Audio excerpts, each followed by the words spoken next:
Assalamualaikum teman-teman sekalian di Blockers dimanapun Anda berada. Saya berada di sebuah tempat, sebuah kafe yang cukup, menarik lah, nyaman gitu ya, banyak pengunjungnya. Dan kebetulan ini saya bertemu dengan dua orang yang saya pikir yang satunya cantik, tapi yang satunya nggak tahu ini. Kalau kita masuk, kita masuk golongan apa? Tapi yang nanti kita akan berbincang soal kreativitas dan dunia perfilman yang ada di Yogyakarta bahkan di Indonesia. Kita kenalan dulu yang ini nih, siapa nih Pak namanya? Halo, perkenalkan saya dengan Elma Novita. Ya? Iya, Jogja ya? dari Jogja. Tinggalnya di mana Pak? Tinggalnya saya di Jalan Magelang. Oh Jalan Magelang. Oke, sebelahnya? Oke, perkenalkan saya Sarif Omela, tinggalnya di Kota Gede. Oh ya. Pekerjaannya apa nih Pak Sarif? Pekerjaan swasta aja, Apa itu swastanya yang jualan kopi. Kalau dilihat dari wajahnya ini wajah yang penuh dengan pekerjaan dan beban. Terbebani ya. Mas Arif Oke. ini adalah seorang pengusaha di kopi apa? Akhirnya ya? Kopi Ampirono, Yang ada di Ya. Lalu ya. Nanggulan Kulon Progo. Baik, Betul. kita akan ke Mbak Oke. Elma. Iya, dengan Elma. Jangan diganti-ganti lagi namanya. Iya. Oke, Mbak Elma, ini apa? Saya dengar kemarin Mbak Elma itu membintangi sebuah film. Filmnya Oke. yang apa nama filmnya Pak? Filmnya judulnya Sengkolo, Sengkolo Malam Satu Suro. Sekarang masih tayang di bioskop. Oh ya, itu genre apa Pak? Itu lebih ke genre horor. Genre horor ya? Iya, diproduksinya kan dari MVP Multivision, punyanya Ram Punjabi. Iya. Mbak, terkait dengan peran Mbak Mm-mm. Elma itu di situ sebagai apa? Mbak? Kebetulan di film Sengkolo Malam Satu Suro ini saya berperan sebagai Ibu Entin. Ibu Entin ini adalah sosok ibu-ibu yang bisa dianggap paling kaya di desa tersebut, tetapi ternyata kekayaannya itu adalah hasil dari persugihan atau penganut ilmu hitam gitu, dan memangsa tujuan utama saya itu untuk membunuh peran utama, yaitu Mas Ibrahim, Doni Alamsyah di sini. Gitu ya? Iya, Oh, jadi termasuk juga peran utama juga ya Pak ya? antagonis. Iya, Dan saya mau antagonis. nanya nih, Boleh. Mbak ini sudah bergelut dalam dunia perfilman itu sudah berapa lama? Kalau di perfilman mungkin lebih ke actingnya ya, actingnya itu di 2012 itu, tapi cuman dulu ikutnya kayak FTV, terus kayak komedi. Kalau ada yang tahu Polisi Motret itu yang kayak Pak Babin, itu saya biasanya ikut. Kemudian FTV itu memang beberapa kali spesialisasi genrenya itu tuh lebih ke horor ya, kayak kisah-kisah nyata, terus azab-azab gitu. Mbak Elma gitu ya? Spesialnya itu? Iya, kebanyakan kebetulan dari situ. Bener-bener Pak. Jadi, Kok bisa tune in dengan horor? nah itu saya juga nggak ngerti, sutradara nih pasti ngasih saya peran itu lebih ke yang horor-horor gitu. Dan mereka malah ada satu judul Pengasihan Pembawa Petaka itu di Trans 7 Pak. Itu sutradara senang saya peran antagonis di horor ini karena mereka one take semua, udah kayak kehidupan nyata nih kayak gitu. Tapi auranya aura horor ya? Nah itu bahaya. Mbak, saya mau tanya nih terkait dengan film horor ya, yang dilakoni itu. Sebetulnya apa sih Mbak yang apa sesuatu yang pengalaman yang paling mengesankan juga menjadi pengalaman mengesankan ketika syuting film horor itu, terutama di Sengkolo ini lah. Terutama yang Sengkolo ya. Sebenarnya kalau syuting film horor pas kita ngelakoni itu, wah itu pasti capek banget karena horor itu kan vibe-nya lebih ke malam ya. Jadi kita hampir semua scene itu diambilnya tuh saat malam. Siang itu tuh jarang banget. Paling cuman adegan-adegan yang cuman buat highlight aja. Kalau yang adegan intinya itu pasti malam hari. Mulai dari sore tuh sekitar jam 3 sore udah mulai tag sampai subuh, sampai jam 6 pagi biasanya. Dan itu tantangannya banyak banget, terutama yang di film Sengkolo ini. Saya harus mendalami sebuah mantra. Mantranya juga jadi OS-nya di film ini. Sekitar 2 bulan, dikasih waktu 2 bulan. Karena hafal, sehari 2 hari hafal. Cuman dari sutradara, kamu cuman hafal, bukan mendalami. Kamu belum merasa itu mantra milik kamu dan sudah berjalan bertahun-tahun. Nah itu tantangannya sebenarnya di situ.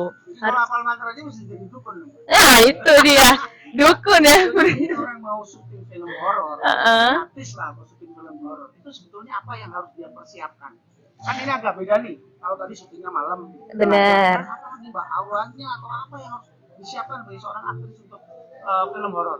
Kalau untuk film horor khususnya ya, mungkin di semua film memang kita harus ada yang namanya mendalami peran. Nah, di horor ini tantangan Sengkolo ini tuh yang harus banget dipersiapkan karena saya tuh berperan di beberapa karakter. Pertama tuh karakter masih manusia, manusia baik.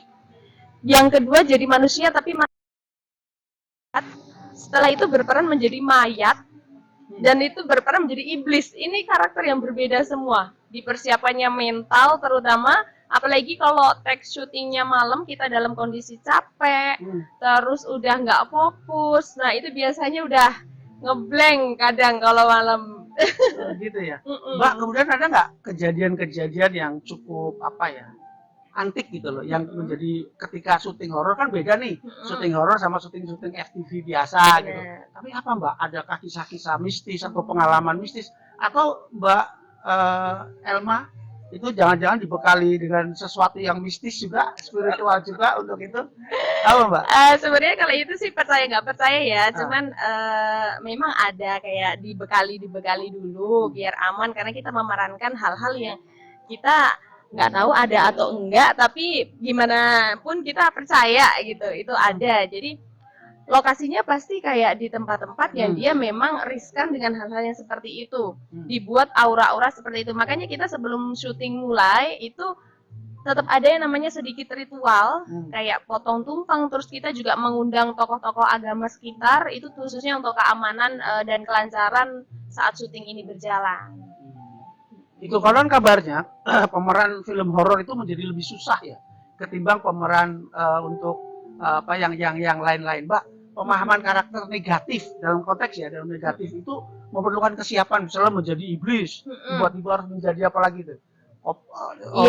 Terus berubah menjadi seorang manusia biasa, terus jadi itu kan perlu pendalaman karakter yang berapa lama biasa pendalaman Mbak? Benar banget. Jadi kalau untuk pendalaman karakter di sini sebenarnya kembali ke pribadi masing-masing talent ya di sini ya. Kalau saya biasanya memang harus baca dulu, pahami semua scene, nggak cuma scene saya sendiri, semua dari awal scene sampai akhir ini tuh maksudnya tuh pengen gimana film ini.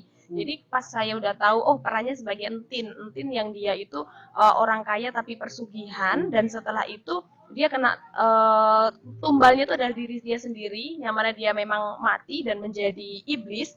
Persiapan untuk jadi iblis nih dari manusia ini, make up kita aja 6 jam kurang lebih. Make upnya itu untuk 6 menjadi jam. itu. Iya. Untuk menjadi sosok Entin yang sudah iblis ini 5-6 jam itu make up bener-bener semua dari muka sampai gigi itu dikasih penghitam cat gitu, dan itu kita harus pakai itu sampai pagi lagi. Jadi mau nggak mau yang makan masih kondisi kita muka-muka ala-ala membusuk gitu. Mbak, apakah karakter-karakter iblis, karakter-karakter setan itu buat Mbak Elma ini sulit nggak? Maksud saya kan beda ya, misalnya karakter orang tokoh yang kolot manusia gitu kan, ini karakter setan gitu loh Mbak. Iya. Gimana caranya memunculkan karakter setan? Karakter setan ya. Kan gimana itu kan susah kalau tuh. Iya, mungkin saya baru bilang di podcast ini, satu-satunya podcast yang saya bilang Pak Dwi. Sebenarnya dulu waktu kecil itu saya peka sekali dengan hal-hal seperti itu. Iya, dari kecil itu memang peka dan memang sedikit terganggu dengan hal-hal yang notabene dia agak sedikit mistis ya. Jadi kadang tuh saya tuh kayak misal pulang KKN waktu itu kan di Kulon Progo, itu tuh bawa motor, kadang ada yang kayak ngerasa ngebonceng, terus dia cerita semua kasus dia, kenapa. Saya harus nyari jembatan dulu biar yang saya merasa ada yang bonceng itu tuh hilang dulu. Nah, itu sampai ada di titik di mana itu sangat mengganggu dalam aktivitas saya sehari-hari. Jadi istilahnya tuh kayak ditutup lah. Kayak ditutup. Nah, mungkin dari situ dulunya udah pernah iya peka. Sekarang saya nggak bisa lagi kayak tahu terus diceritain gitu, nggak bisa. Cuman kalau ada tempat-tempat yang kiranya istilahnya kalau orang Jawa bilang wingit gitu ya, itu masih peka banget, masih kerasa banget. Bahkan sampai kalau jalan-jalan ke daerah-daerah yang kayak pantai atau apa gitu ya, itu kadang tiba-tiba langsung lemes, lapar. Nah, ini pasti nih nggak beres ini. Ada sesuatu gitu ya. Iya, biasanya gitu. Lama-lama kayak bintang film yang horor tuh Mbak Susana itu. Iya, sangat mendalami, makan bunga kantil nanti saya lama-lama. Itu kalau ada tawaran berikutnya, itu Mbak Elma kalau ada tawaran nih antara genre horor sama komedi lah, komedi atau yang apa ya biasa gitu, itu lebih milih mana? Selagi bisa dua-duanya saya sikat semua Pak Oke, Dwi. gitu ya? Iya, Oke. biar kita tuh tahu kalau di horor kita karakternya harus seperti apa, kalau di drama harus seperti apa. Komedi kebetulan pernah juga, cuman kan memang dia bukan layar lebar ya, Bukan dia layar lebar. Oh, ini layar TV lebar ya? biasa. Kalau ini layar lebar, ini di bioskop. Oke, Iya, waktu baik. itu Trans TV. Wah luar biasa. Oke Mbak, saya mau ke Boleh, Mas boleh, Arif. silakan. Mas Arif, silakan. Mas Oke, Arif, Pak Dwi, ini siap. kan Mbak Elma ini kan salah Ya. satu warga Jogja yang Benar. memiliki talenta. Nah, Benar. panjenengan sebagai salah seorang pengurus Gikraf. Gikraf itu Ya. kan mungkin bukan hanya sekedar cenderamata, kuliner, Ya. tapi juga SDM-nya. Oke, Kalau kalau kreatif Mas lah Arif ya. apa yang harus dikerjakan untuk mengoptimalisasi talenta-talenta generasi muda Jogja, Mas? Oke, jadi kalau saya melihat ya di Mbak Elma itu sendiri kan potensinya besar nih, Pak Dwi.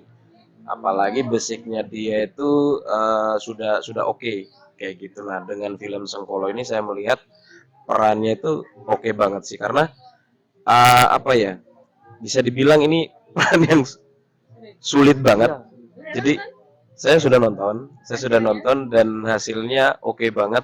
Dan beberapa waktu lalu juga pas syuting saya kebetulan ada di lokasi juga Pak Dwi, dan melihat langsung mendampingi itu gila. Sampai saya itu melihat pernah satu kejadian yang garuk-garuk itu ya. Sampai ininya Pak Dwi apa namanya itu, softline-nya jatuh di situ, terus di tanah dipasang lagi sama Mbak Elma, gila.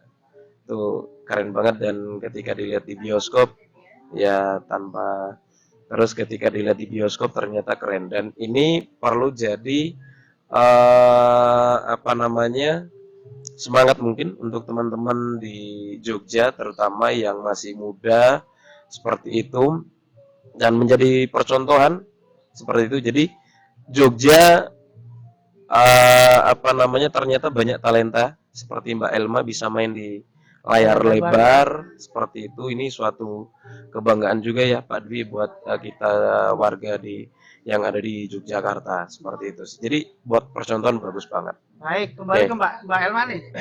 Itu tadi Mas Arif itu sebagai seorang pegiat seni gitu. Mbak Elma, Iya. kalau Mbak Elma lihat gitu teman-teman, masih banyak nggak teman-teman di Yogyakarta gitu yang memiliki talenta yang cukup berkualitas untuk bidang-bidang film? Iya, sebenarnya kalau untuk teman-teman talent di Jogja ini memang banyak sekali Mas Arif yang mempunyai talenta dan bakat acting, tapi memang belum ada kesempatan dan peluang. Nah, mungkin nanti kalau semakin banyak nih kesempatan-kesempatan syuting diadain di Jogja, ini kan kebanyakan dari Jakarta ya yang memang mengangkat kita ya kebanyakan. Yang kemarin Sengkolo pun memang PH dari Jakarta, lokasi syuting kebetulan di Imogiri sama Kaliurang. Nah, kalau untuk teman-teman talent yang di Jogja, ini sebelum-sebelumnya memang ada beberapa yang sudah main film, cuman biasanya mereka tayangnya kayak film-film pendek, terus kayak di Netflix gitu. Beberapa belum banyak yang tembus ke layar lebar. Nah, ini mungkin nanti bisa dimaksimalkan lagi ini. Oke, Mbak Elma kan punya banyak teman nih di Jakarta dan segala macam. Himbauan pada teman-teman PH atau segala macam untuk datang ke Jogja menggunakan SDM Jogja ada nggak, Mbak? Ini harapan saya sebenarnya. Ya gimana harapannya? Iya. Ya sebisa mungkin ya, Jogja itu banyak sekali tempat yang perlu dieksplor. Untuk lokasi-lokasi syuting sebenarnya Jogja ini tuh sudah sangat diminati untuk PH-PH Jakarta, tetapi mungkin belum banyak yang tahu di mana sebenarnya lokasi-lokasi itu ada. Nah, kalau yang dikenal kan paling sekarang baru ke daerah Kaliurang, ya kan? Sekarang mulai merambah ke Imogiri, ini udah lumayan bagus ya dari ujung ke ujung. Siapa tahu nanti bisa ke arah Kulon Progo, Bantul, kan masih banyak sekali lokasi. Dan silakan untuk yang PH dari Jakarta bisa menggunakan fasilitas yang ada di Jogja untuk tentunya lokasi syuting dan juga melibatkan talent-talent lokal Jogja, karena memang kualitasnya itu tuh nggak jauh beda Tidak mengecewakan dari ya? dan tidak mengecewakan.